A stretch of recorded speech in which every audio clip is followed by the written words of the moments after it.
ચાલો વિદ્યાર્થી મિત્રો, આપણે અત્યારે અર્થશાસ્ત્રમાં ચોથા નંબરનું ચેપ્ટર પુરવઠો એનો પ્રશ્ન નંબર 7 ભણીશું. એ છે પુરવઠાના નિયમના અપવાદો સમજાવો. આ પ્રશ્ન આપણને 3 માર્ક માટે પૂછી શકાય છે. સ્વાધ્યાયમાં આપેલો છે, બરાબર. પુરવઠાના નિયમના અપવાદો ટૂંકમાં સમજાવો. તો એનો જવાબ સમજવા માટે પહેલાં આપણે એવું સમજી લઈએ, એવું યાદ કરી લઈએ કે પુરવઠાનો નિયમ શું છે, બરાબર. પુરવઠાનો નિયમ એવું સમજાવે છે આપણને કે જો અન્ય પરિબળો યથાવત રહે, સ્થિર રહે, તો વસ્તુની કિંમત અને તેના પુરવઠા વચ્ચે કેવો સંબંધ છે? સીધો સંબંધ છે, ધન સંબંધ જોવા મળે છે. એટલે શું કે જો વસ્તુની કિંમત વધતી જાય તો વસ્તુનો પુરવઠો પણ વધે છે, અને જો વસ્તુની કિંમત ઘટતી જાય તો વસ્તુનો પુરવઠો પણ ઘટે છે. આમ કિંમત અને તેના પુરવઠા વચ્ચે સીધો સંબંધ છે. વધે તો બેવ, ઘટે તો બેવ. પણ કોઈક વખત એવું બને છે કે જ્યારે વસ્તુની કિંમત વધે, ભાવ વધી ગયા છતાં પણ તેનો પુરવઠો ઘટી શકે છે, અને એનાથી ઉલટું જ્યારે કિંમત ઘટી જાય છે ત્યારે વસ્તુનો પુરવઠો વધે છે. જો આવું બને તો તેને પુરવઠાના નિયમના અપવાદ તરીકે ઓળખવામાં આવે છે. આવા પુરવઠાના નિયમના અપવાદો, જેને પુરવઠાનો નિયમ લાગુ નથી પડતો, એવા કેટલાક મુદ્દા આપણે ચકાસીએ. જેમાં પહેલો મુદ્દો છે અલભ્ય અથવા દુર્લભ વસ્તુઓ. કેટલીક વસ્તુઓની કિંમતમાં ગમે તેટલો ફેરફાર થાય, ભાવ વધે કે ઘટે, તે છતાં તેના પુરવઠામાં કોઈ જ ફેરફાર થઈ શકતો નથી, બરાબર. કેટલીક વસ્તુઓની કિંમતમાં ગમે તેટલો ફેરફાર થાય, ભાવ અત્યંત વધી જાય તો આપણે પુરવઠો વધારી શકતા નથી, ભાવ અત્યંત ઘટી જાય તો આપણે પુરવઠો ઘટાડી નથી શકતા. આવી કોઈક વસ્તુઓમાં પુરવઠામાં કોઈ ફેરફાર થતો નથી. કેમ કે આવી વસ્તુઓ અપ્રાપ્ય છે, દુર્લભ છે, અત્યારે એ આપણને મળી શકે તેમ નથી. દાખલા તરીકે પ્રાચીન કાળના સિક્કાઓ. જો હરાજી બોલાવવામાં આવે, હરાજીમાં વેચાણ કરવામાં આવે તો એના ઘણા ભાવ મળી શકે તેમ છે, પુષ્કળ ભાવ મળે તેમ છે, પણ આપણે એનું વધુ નવું ઉત્પાદન કરી શકવાના નથી. પ્રાચીન કાળના સિક્કાઓ હોય, પ્રાચીન કાળની કલાકૃતિઓ હોય, પ્રાચીન પુસ્તકોની મૂળ હસ્તપ્રત એટલે ઓરિજિનલ કોપી, જે લખવામાં આવ્યું હતું એ પુસ્તકની મૂળ નકલ, પ્રાચીન મૂર્તિઓ હોય જૂના સમયની વગેરે. આ બધી વસ્તુ કેવી છે ખબર છે? જેની કિંમત વધે ને છતાં પણ આવી વસ્તુઓના પુરવઠામાં વધારો કરવો શક્ય નથી. કેમ કે આવી વસ્તુઓ અલભ્ય વસ્તુઓ છે, જેનું નવું ઉત્પાદન કરી ના શકાય. હું એક ઉદાહરણ આપું, તમને મજા આવશે અને સમજ પડશે જલ્દીથી. કે ધારો કે ગાંધી બાપુએ ઉપયોગમાં લીધેલા ચશ્મા કે લાકડી, બરાબર, આ અલભ્ય અથવા દુર્લભ વસ્તુઓની કેટેગરીમાં આવે. આ વસ્તુઓને કદાચ મહાત્મા ગાંધી બાપુના જે સંગ્રહ સ્થાન હોય, મ્યુઝિયમ હોય, એમાં મૂકવામાં આવ્યું હોય લોકોના જોવા માટે. અત્યારે જો એનું વેચાણ કરવામાં આવે, એની જો હરાજી બોલાવવામાં આવે તો એના ભાવ ઘણા મળી શકે. તો એવું ના થાય કે ચલો ભાઈ આવા ગાંધી બાપુએ ઉપયોગમાં લીધા હોય એવા ચશ્મા વધારે ઉત્પાદન કરવા માંડો, ચાલો. પછી આપણે બધાને કહીએ એટલો આ 100 ચશ્મા એવા છે જે ગાંધી બાપુએ ઉપયોગમાં લીધા હતા, બધા વેચી કાઢીએ. એવું ના થઈ શકે. એટલે આ બધી જે અલભ્ય અથવા દુર્લભ વસ્તુઓ છે એનું નવું ઉત્પાદન ના કરી શકાય. મહારાણા પ્રતાપે ઉપયોગમાં લીધેલો ભાલો હોય કે બખ્તર હોય, બરાબર, એ મ્યુઝિયમમાં મૂકેલું હોય, એ વેચવા માટે નહીં હોતું. એનું નવું ઉત્પાદન થઈ શકે? ના થઈ શકે. તો એવી વાત છે. નાશવંત વસ્તુઓ, દાખલા તરીકે દૂધ અને દૂધની બનાવટો હોય, લીલા શાકભાજી, માંસ, ઈંડા, માછલી, પાક્કા ફળ, ફૂલ, આ બધી વસ્તુઓ કેવી છે ખબર છે? નાશવંત વસ્તુઓ. આપણે અગાઉ બીજા નંબરના ચેપ્ટરમાં શીખી ગયા છે. નાશવંત વસ્તુઓ એટલે એવી વસ્તુઓ જેનો ઉપયોગ અમુક મર્યાદિત સમયમાં તમારે કરી જ નાખવો પડે, નહીં તો એ બગડી જાય છે. માનવીની જરૂરિયાત સંતોષવાનો ગુણ ગુમાવી બેસે છે. એટલે આવી નાશવંત વસ્તુઓ જે જલ્દી નાશ પામે તેવી છે, જે ખાસ કરીને બધા ખાદ્ય પદાર્થો છે, તેને પુરવઠાનો નિયમ લાગુ પડતો નથી. આવી વસ્તુઓના ભાવ ઘટી જાય તો આપણાને એવું થાય, ચલો ને ગોડાઉનમાં મૂકી રાખીએ, પછી વેચવા કાઢીશું ભાવ વધે ત્યારે. એવું શક્ય નથી.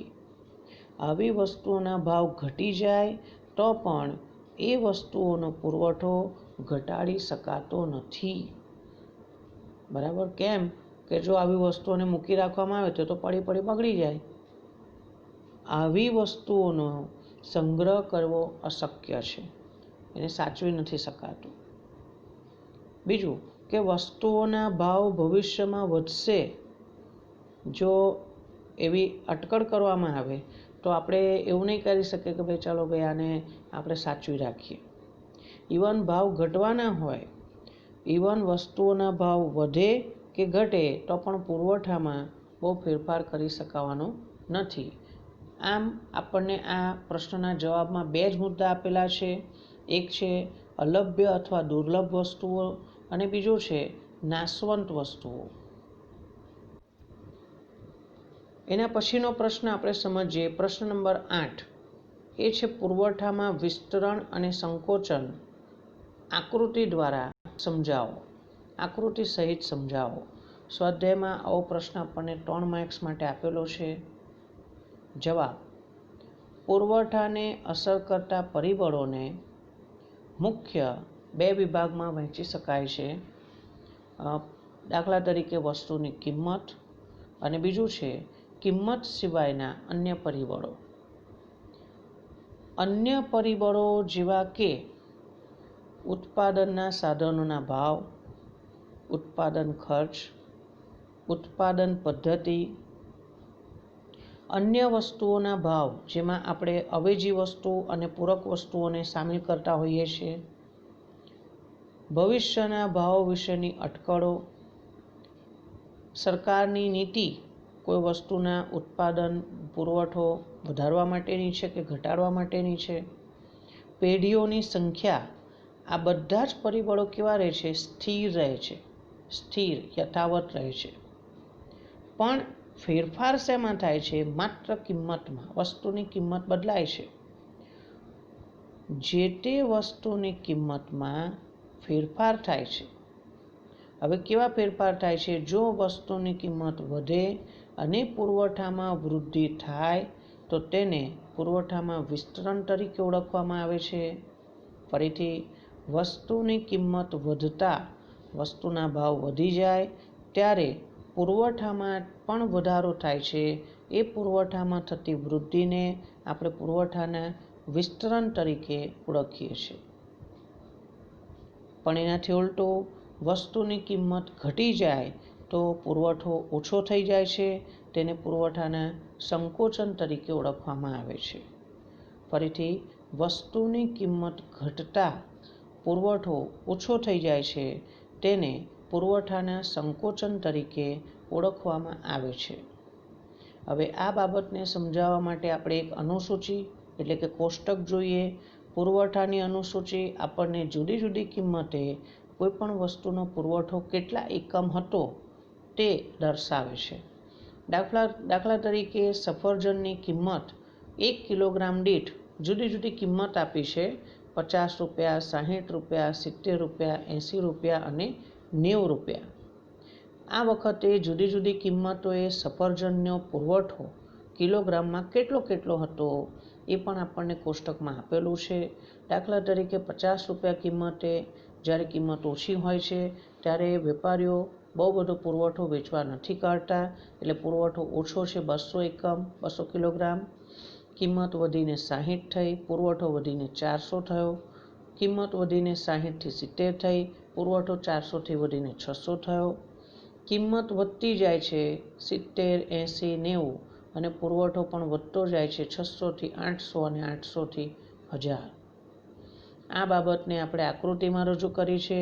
તમે આકૃતિમાં જોઈ શકો છો કે આડી ધરી એક્સ ધરી પર પુરવઠો કિલોગ્રામમાં દર્શાવેલો છે. જે 1 સેન્ટીમીટર બરાબર 200-200નું માપ લીધેલું છે. તમે બરાબર માપ લઈને દોરજો. બરાબર 1 સેમી બરાબર 200 એકમ, 200, 400, 600, 800 અને 1000. ઊભી ધરી વાય ધરી પર છે, એમાં એક લાઈન બરાબર આપણે ઉધારી લીધું કે એક લાઈન એટલે 1 સેન્ટીમીટર બરાબર 10-10 રૂપિયાનો ભાવ આપણે રાખીએ. 10, 20, 30, 40, 50, 60, 70, 80, 90. આ રીતે આપણે કિંમત દર્શાવી છે વાય ધરી પર અને પુરવઠો દર્શાવ્યો છે એક્સ ધરી પર. હવે આની સમજૂતી મેળવીએ.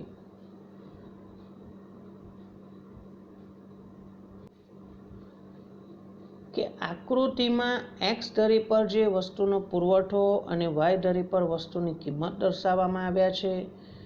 જ્યારે વસ્તુની કિંમત ₹70 હતી, બરાબર ધ્યાનથી જોજો તમે, જ્યારે વસ્તુની કિંમત ₹70 હતી ત્યારે પેઢી એસએસ પુરવઠા રેખાના એ બિંદુએ સમતુલામાં હતી.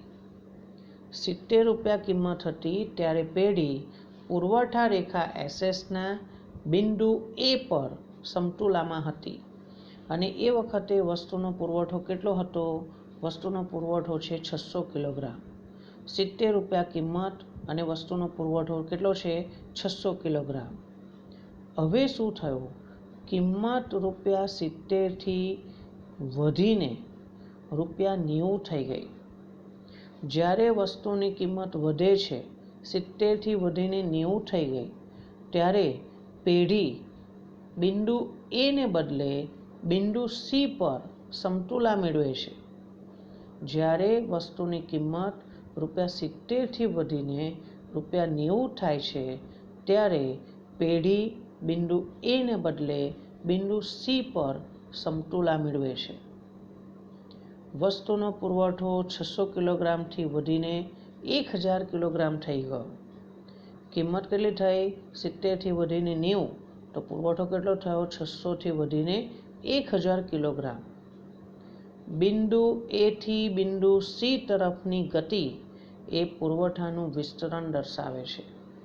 આપણે આકૃતિમાં જોઈ શકીએ છીએ બિંદુ એ થી બિંદુ સી તરફની જે ગતિ છે, આપણે એ થી સી તરફ જઈએ તો એ પુરવઠાનું વિસ્તરણ દર્શાવે છે. બીજી રીતે જોઈએ તો કિંમત ₹70થી ઘટીને ₹50 થાય છે. કિંમત ₹70થી ઘટીને ₹50 થાય છે ત્યારે પેઢી બિંદુ એ ને બદલે બિંદુ બી પર સમતુલા મેળવે છે. તમે જુઓ, કિંમત ઘટાડી દીધી, 70થી ઘટાડીને 50, તો પુરવઠો 600થી ઘટીને કેટલો થઈ ગયો? 200 કિલોગ્રામ થઈ જાય છે. અને સમતુલા બિંદુ એ થી ઘટીને બી તરફ આવી જાય છે, એ થી બી તરફ. તો બિંદુ એ ને બદલે બિંદુ બી પર સમતુલા આપણે મેળવીએ છીએ. વસ્તુનો પુરવઠો 600 કિલોગ્રામથી ઘટીને 200 કિલોગ્રામ થઈ ગયો. આમ બિંદુ એ થી બિંદુ બી તરફની ગતિ એ પુરવઠાનું સંકોચન દર્શાવે છે. આકૃતિમાં જોશો તમે, એ થી બી તરફ સંકોચન, એ થી સી તરફ વિસ્તરણ.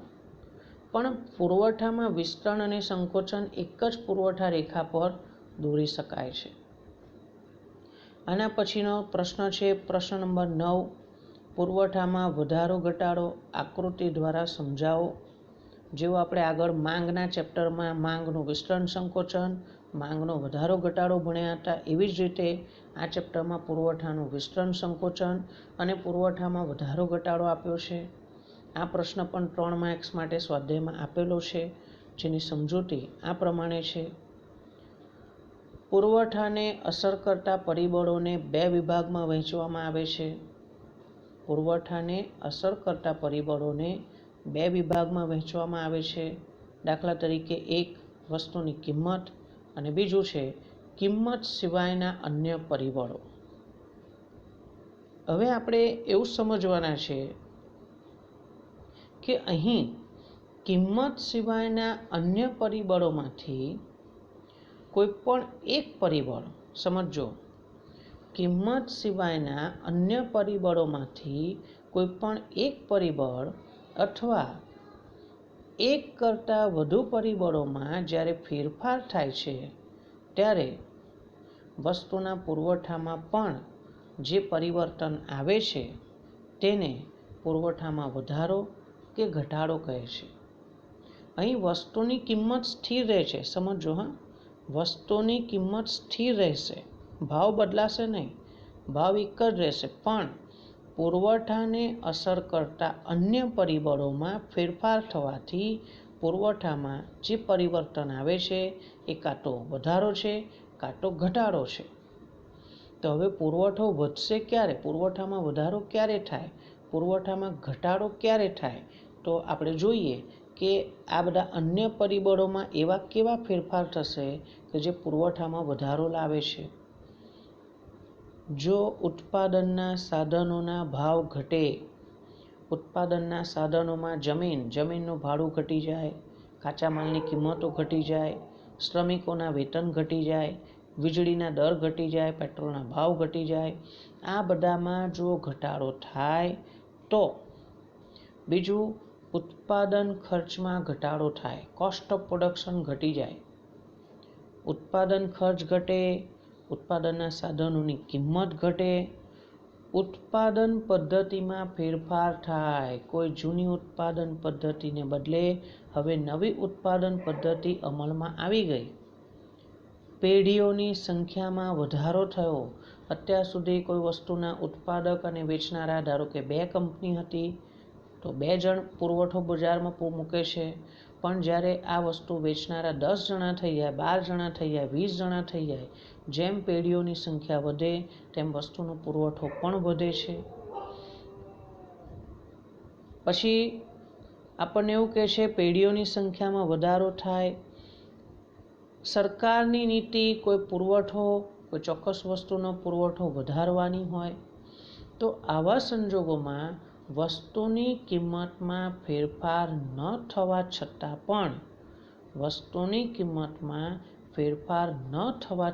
પણ પુરવઠામાં વધારો થતો જોવા મળે છે. વસ્તુની કિંમત નહીં બદલાતી, હા સમજો, વસ્તુની કિંમત સ્થિર રહે છે, પણ વસ્તુના પુરવઠામાં ફેરફાર થાય છે જે પુરવઠામાં વધારો દર્શાવે છે.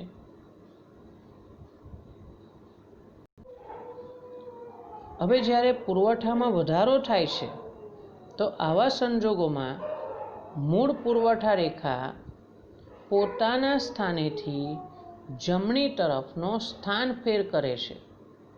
ફરીથી, જ્યારે પુરવઠામાં વધારો થાય છે ક્યારે, કે જ્યારે વસ્તુની કિંમત સ્થિર છે અને અન્ય પરિબળોમાં ફેરફાર થવાના લીધે પુરવઠામાં વધારો થાય છે, તો મૂળ પુરવઠા રેખા પોતાના સ્થાનેથી જમણી તરફ સ્થાન બદલે છે, તેને પુરવઠામાં વધારો કહે છે.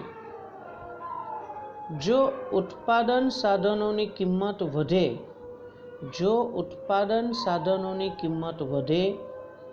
ઉત્પાદન ખર્ચ વધે, અહીં શું થશે, ઉત્પાદન સાધનોની કિંમત વધી જાય, ઉત્પાદન ખર્ચ વધી જાય તો નફો ઘટે છે, અને જ્યારે નફો ઘટે છે તો ઉત્પાદકો પુરવઠો પણ ઘટાડી દે છે. એટલે ઉત્પાદન સાધનોની કિંમત વધી જાય, ઉત્પાદન ખર્ચ વધી જાય, પેઢીઓની સંખ્યામાં ઘટાડો થાય, 10-12 જણા ઉત્પાદકો અથવા પેઢીઓ વેચાણ કરતી હતી એમાંથી 2-4 પેઢીઓ બંધ થઈ જાય, ધંધાકીય એકમો બંધ થઈ જાય તો પુરવઠો પણ ઓછો થઈ જશે.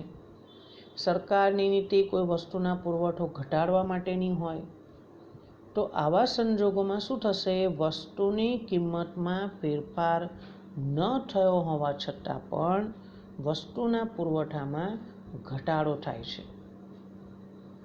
હવે જ્યારે વસ્તુના પુરવઠામાં ઘટાડો થશે ત્યારે આ સંજોગોમાં મૂળ પુરવઠા રેખા પોતાના સ્થાનથી ડાબી તરફ સ્થાન બદલે છે. જ્યારે પુરવઠામાં ઘટાડો થાય છે ત્યારે મૂળ પુરવઠા રેખા પોતાના સ્થાનથી ડાબી બાજુ તરફ સ્થાન બદલે છે, તેને પુરવઠામાં ઘટાડો કહે છે. દાખલા તરીકે આપણને એક કોષ્ટક આપ્યું છે જેમાં પુરવઠાની અનુસૂચિમાં સફરજનની કિંમત આપી છે કિલોગ્રામ દીઠ, એ છે 20 રૂપિયા. તમે જુઓ કિંમત સ્થિર છે, 20 રૂપિયા ફિક્સ છે, પણ એની સામે સફરજનનો પુરવઠો કિલોગ્રામમાં આપેલો છે 100, 200, 300, 400, 500. તમે આકૃતિમાં જોઈ શકો છો, આકૃતિમાં આડી ધરી એક્સ ધરી પર પુરવઠો કિલોગ્રામમાં દર્શાવ્યો છે, જેમાં એક્સ સેમી પર એક્સ અક્ષ પર 1 સેમી બરાબર 100નું માપ લીધેલું છે, બરાબર. 100, 200, 300, 400 અને 500. વાય ધરી પર કેવું માપ લીધેલું છે?